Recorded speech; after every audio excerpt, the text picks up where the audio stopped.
Ek het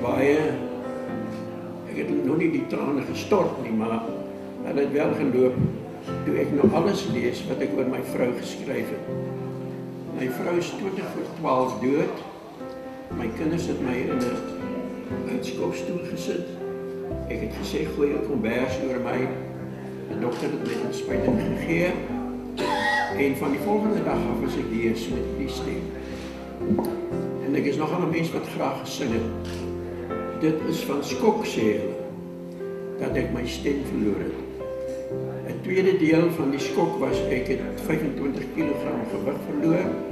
Ek was nie die maarkraai wat ek nou is. Anna was die digter aan my, sonder dat sy ooit 'n enkele vers geskryf het. Sy het net een gedig gemaak. Bome, wees bly. Teelis ken julle so goed, hy kan julle met die hand groet. Dis die enigste gediggie wat my vrou ooit geskryf het. Maar sy was die mens in my. Nie dat sy agter my gestaan het en oor my skouer geloer het nie, maar terwyl sy skottelgoed was.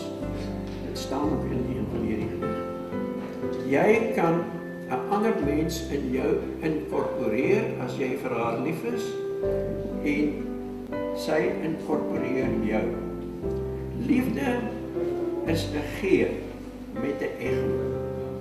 Jy gee liefde en jy kry dit terug.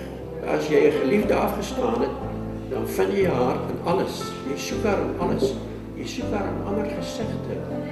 Wie het soos sy gelyk? Jy soek haar in 'n boek. Jy soek haar in 'n boom. Jy soek haar in 'n klip. Ek soek haar steeds. Na 3,5 jaar soek ek haar en ek kry haar nie.